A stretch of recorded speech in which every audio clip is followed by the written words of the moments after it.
హృదయపూర్వక జయములు. బాబాసాహెబ్ బౌద్ధ ధర్మం ప్రతి వ్యక్తి కూడా, బాబాసాహెబ్ వారసులు అనుకున్న ప్రతి వ్యక్తి కూడా ఈ మూడింటిని ఎప్పుడైతే బుధస్కంధాల మీద తీసుకెళ్లగలడో వాడు బాబాసాహెబ్ అంబేద్కర్ గారికి నిజమైన వారసులు అవుతారు. అదేవిధంగా మాస్టర్ గారికి శిష్యులు అవుతారు, అనునాయులు అవుతారు. అంతే తప్ప నేనేదో ఒకటి వేసుకుని వెళ్తానండి, మిగతా నాకు అక్కర్లేదంటే అది ఈ పని కాదు. మనం ఏం చేయలేము. చేసేవాళ్ళు చేస్తున్నాం. చేతనైతే ధైర్యం ఉండాల, కరేజ్ ఉండాల.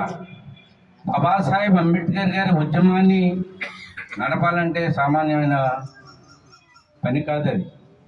కానీ చాలా ఈజీ. అది ఇప్పుడు ప్రతిఫలాపేక్ష లేకుండా ఎవరైతే ఏ పని అయితే చేద్దామని నిర్ణయించుకుంటారో దాన్ని చాలా సునాయాసంగా మన ముందుకి తీసుకెళ్ళగలం.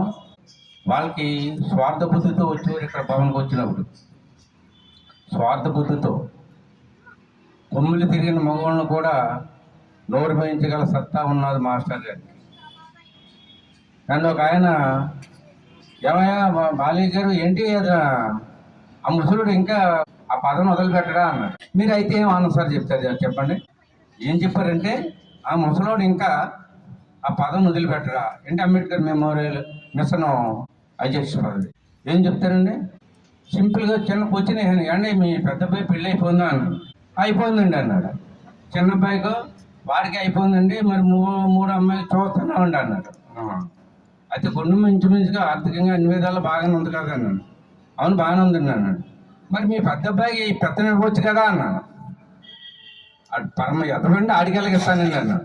మీ పెద్ద అబ్బాయి ఎంత ఎదవో మాస్టర్ కూడా అటువంటి ఎదవలకి అధికారం ఇవ్వకూడదన్న ఉద్దేశంతో ఆ పదవి నట్టుకుని ఉన్నాడు తప్ప ఆయన వయసు రీత్యా కాదు. వయసు గురించి చెప్పాలంటే ఆ కరేజ్ మీకు తెలీదు. నేను స్వయంగా ఆయన శిష్యర్కలం ఇన్ని కూడా మేము అమలాపురంలో రమణీయ గారు శిష్యర్కలం వస్తూ ఇక్కడికి వచ్చినప్పుడు ఆయనతో ఉన్నప్పుడు మేము ఇన్ని సంఘటనలు ఆయనకి మాకు ఎదురయ్యావు. మా జేవి భాస్కర్ గారిది మా పంచాయతీ ఒకటేనండి. ఆయన అదృష్టం వద్దు గంటమోహన్ రావు గారు కూడా నిన్న బౌద్ధ ధర్మం ప్రకారంగా పురప్రవేశం చేశారు. ఆయన మా అత్తూరు, వాళ్ళ అత్తూరు మా అమ్మగారు ఊరు. అయితే 1972 అంటే కరేజ్ ఒక నాయకుడికి ఉండవచ్చిన లక్షణాలు, ఒక నాయకుల్లో తనకున్న ధైర్యాన్ని ప్రజలకి ముందుకి ఎలా వెళ్ళగలడో, ప్రజలు ఆయన ఏ విధంగా ఫాలో అవుతారన్న దానికి ఒకే ఒక ఉదాహరణ చెప్తున్నాను. 1972 మే 26వ తారీఖున అప్పుడు తూర్పుగోదావరి జిల్లా ముమ్మడవరం తాలూకా కేసన్కూరు పంచాయతీలో బాబాసాహెబ్ అంబేద్కర్ గారి జయంతి కార్యక్రమం చేయడానికి ఇక్కడి నుంచి పెద్దల్ని, అంటే మాస్టర్ గారు, ఎంవి రమణ గారు, విప్లవ్ గారు, ప్రచండ్ గారిని కూడా ఇక్కడి నుంచి పిలవడం జరిగింది.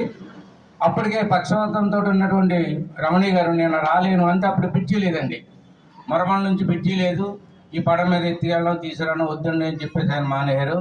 సరే మీటింగ్ అవుతుంది ఉదయం నుంచి మేమందరం కూడా